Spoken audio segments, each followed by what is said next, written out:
So good morning, I'm Rob Young. I'm with the Issaquah Chamber of Commerce. I'm in the Government Affairs Committee. And Zach, nice to meet you. Yeah, thanks for having me.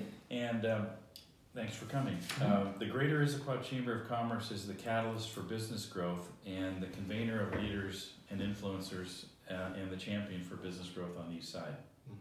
We advocate on business community, knowing that it's the business economy that ensures the economic vitality of a community. Now, it's important that our local leadership and the Chamber work closely together to ensure a stable, healthy environment for business. Balancing the needs for community is a very top priority. The Chamber has compiled a series of questions today for the candidates to help us establish a solid understanding of the business community's needs, understanding your perception of those needs and how you might plan to address them. So your question and answer will be recorded, shared with our community via website, YouTube, Facebook, email, newsletter, etc. Yeah. So to start out, if you could just give us your name and the seat you're running for. Yeah, my name is Zach Hall. I'm running for position 2 on the Issaquah City Council. Okay. Yeah. And how long have you been a resident of Issaquah? You know, I've been here my whole life, just over 23 years now, since before I could walk. So. Yeah. Okay. Now, do you work currently? Yeah, I work as a legislative assistant for the Washington State House of Representatives. Okay. Yeah, I work on kind of coordinating policy development, managing day-to-day scheduling. We've had a few interactions before. Yeah. And then communicating with constituents, stakeholders, city governments, and also chambers of commerce, like the city of Issaquah. Okay. And have you ever been an owner of your own business, or do you have some experience of such like that? Yeah, no, I don't have any, or I haven't had the opportunity yet to own or operate my own business or work as, the next question, to work as an executive or an officer in a business yet. I have had some local experience, you know, just growing up here in Issaquah with jobs, but nothing on that level yet. Okay, so yeah, that was the next question there. So what kind of experience do you have working with budgets or profit and loss or balance sheets, that kind of thing? Yeah, well, you know, when it comes to statements and balance sheets, I haven't had that opportunity. But for budgets, my experience has been in supporting elected officials as they write, you know, multi-billion-dollar budgets that invest in our infrastructure, our schools, our parks, our agencies, and also grants and loans for small businesses and nonprofits. Okay. So in 2 minutes, can you tell us what experience you would bring to the city council? I sure can. And what qualifications you would bring to the city council? Absolutely, yeah. When I'm out on the campaign trail talking about my experience, I like to highlight my perspective. You know, I grew up right here in Issaquah. Like I said earlier, I remember really fondly you know, swimming in Lake Sammamish, hiking the Issaquah Alps, going to Issaquah schools, riding my bike to Gilman Village or Front Street Market, rest in peace. This place, our city, I think you can agree, is a special place. Right. I'm really grateful to have had the front row seat to experience this sense of community that we all enjoy, this small town feel that we all enjoy. In fact, over the last almost 3 years now, I've knocked on nearly 10,000 Issaquah doors. And along that process, I've heard hundreds of Issaquah stories. You know, I've spoken with families who feel trapped in their neighborhoods as the drive downtown gets longer and longer. I've spoken with young couples and seniors and those living on fixed income who feel like they're being priced out of their homes as the cost of living continues to go up and up.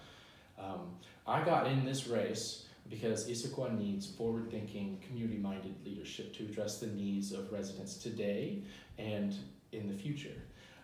We need leaders with fresh perspectives and unique backgrounds and proven track records organizing out in the Issaquah community. And that's what I bring to the table. And I also wanted to mention the team of qualified endorsers who are lining up behind my campaign. You know, our local firefighters here in Issaquah, former Mayor Fred Butler, former Mayor Ava Freisinger, City Council members Mariah Batiste, whose seat I'm running for, Victoria Hunt and Lindsay Walsh, and our representatives representing us at the state legislature in Olympia. And as a member of the Issaquah City Council, I commit to bringing my hometown perspective and experience working in the Issaquah community and in the capital in Olympia to work for the people of Issaquah. Okay. Yeah. So the chamber is a catalyst and champion for the business community, and economic vitality of any community is reliant on a healthy business sector. As a city councilman, how do you see your relationship with the chamber and the business community? Yeah, sure. Well, let me just start by talking about engagement in general. And when I was standing on people's doorsteps talking about what kind of leader I would be on the city council, I talk about community engagement first and foremost. And at its most basic level, that means active and thoughtful outreach to our constituents, the residents here in Issaquah. But I think, as we all know, our community is made up of more than just the people who live right here in Issaquah. It's made up of the people who go to work every day in Issaquah. It's made up of the people who own and run businesses and nonprofits here in Issaquah. The people who enjoy our easy access to Lake Sammamish and Tiger Mountain, and people that work even for our city government. I'm of the assumption that every voice matters, and above all else, it's the duty of our city council to ensure that you hear each and every voice in our community. And then after that, it's the duty of our city council to go to bat for them. So how do I see our relationship between us and business and the Chamber of Commerce? Engagement and collaboration come to mind for those exact same reasons. And my mentors in public service have always said the best policy is informed by as many stakeholders at the table as possible. And I believe that to be very true, and that's my commitment to this community when I serve on the city council. Okay. So going down another area that's been reported that Issaquah faces a $1.5 million deficit in 2019. And the deficit could be as high as $5 million in 2020. Mm-hmm.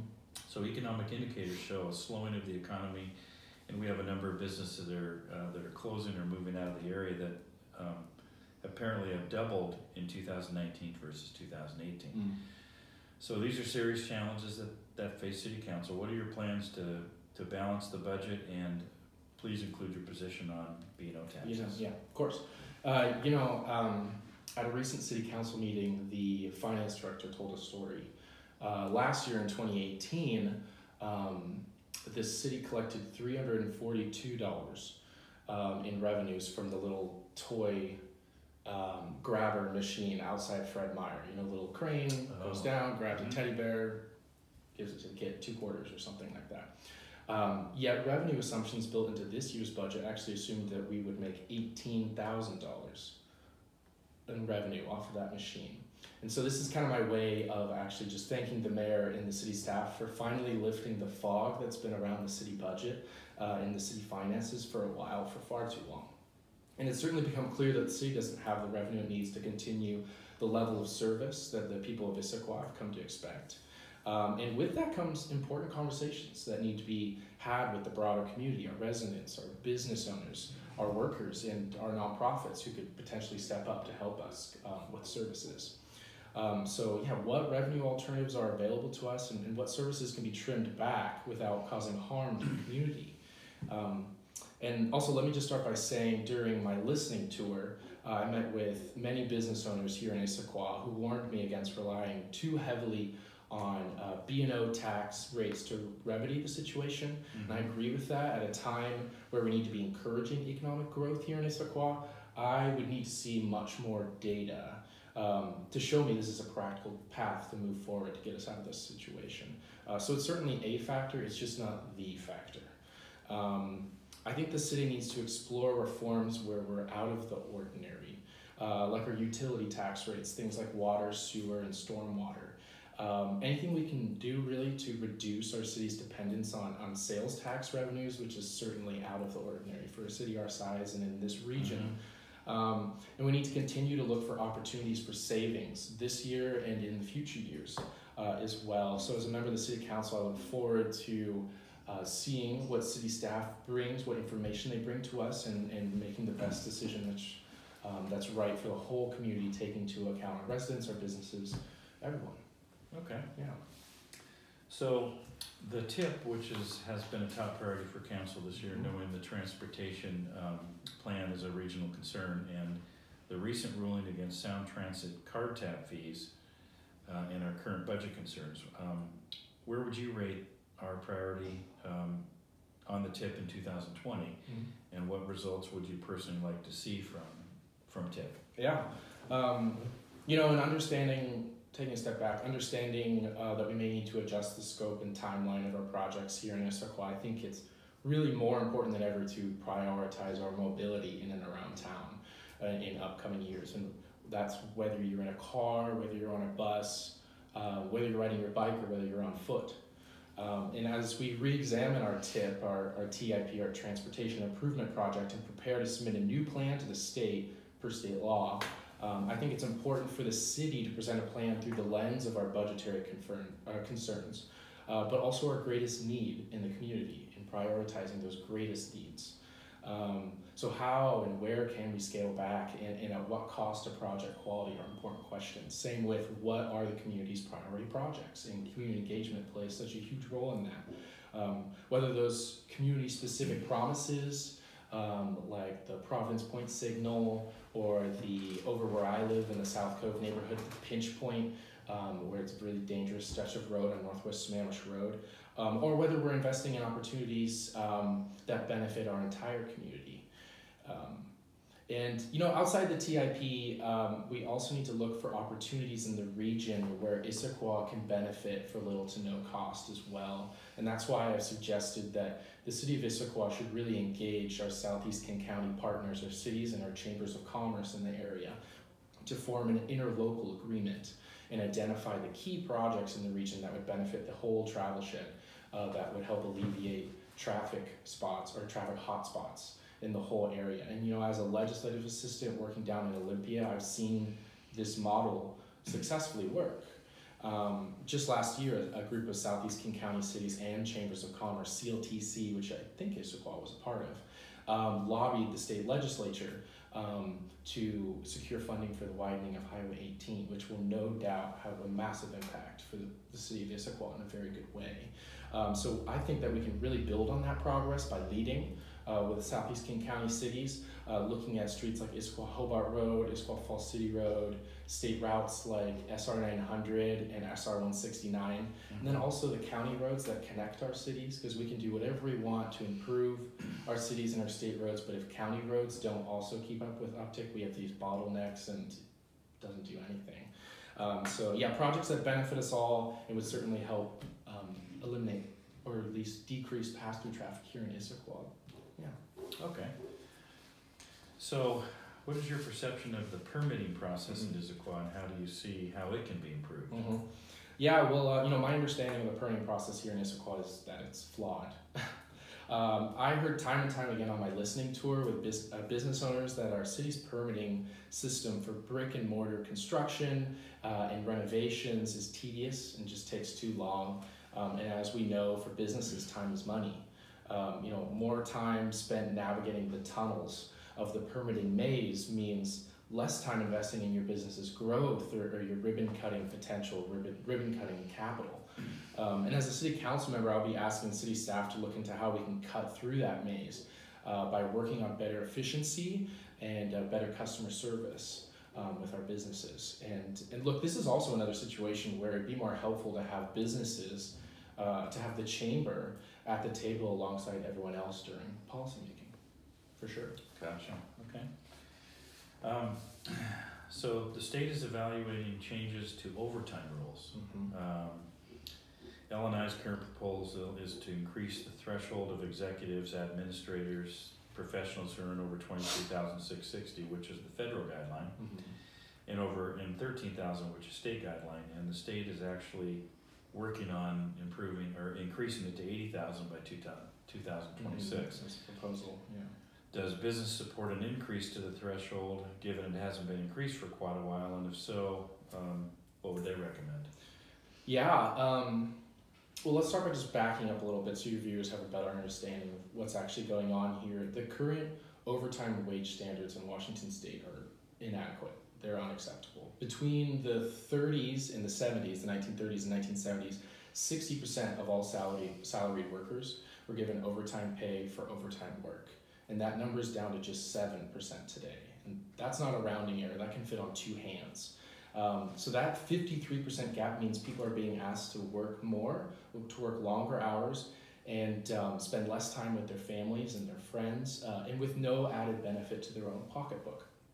So updating these overtime protections here in Washington State means empowering our local residents to invest in our local business economy, to pay for those extra piano lessons your kid's been talking about, to take your family out to dinner more often, to buy that new car from the local dealership that you've always been wanting, to help out with childcare costs, which is so important for families, especially in the Issaquah area. And you know, I don't know what the right number where L&I should end up is, and I don't really think any of us running for city council do, but I do know L&I spent and continues to spend hours and hours with employees, with employers, to try and work out an amicable number of where they land. And I do support a phase-in period to help out our small businesses, especially those here in Issaquah, through the transition process. And I look forward to seeing the rulemaking that L&I lands on, and seeing how it's going to play out here in cities like Issaquah. Okay. One last thing is we'd like to thank you for your time today. Yeah, thank you. And we'd like to leave one last question. It's open-ended, so you can speak on it directly to the business community.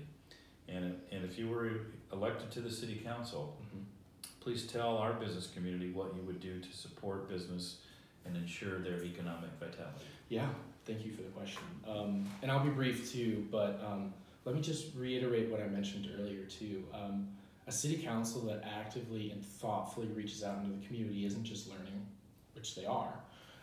They're also building a sense of trust between people and government, between business and government. And at least if you ask me, there's never been a more important time to earn your trust as a government.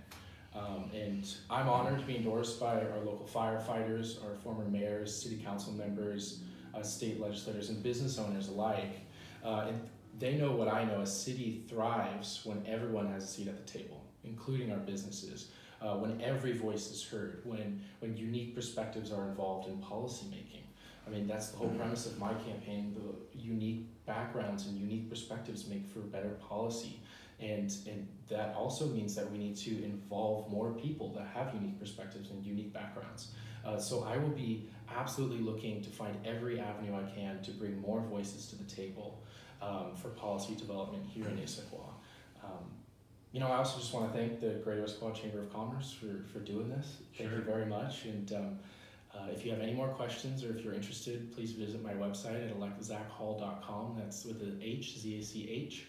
You can learn more and get in contact with me there. Perfect. Thank you, Zach. Thanks, Rob. Yeah.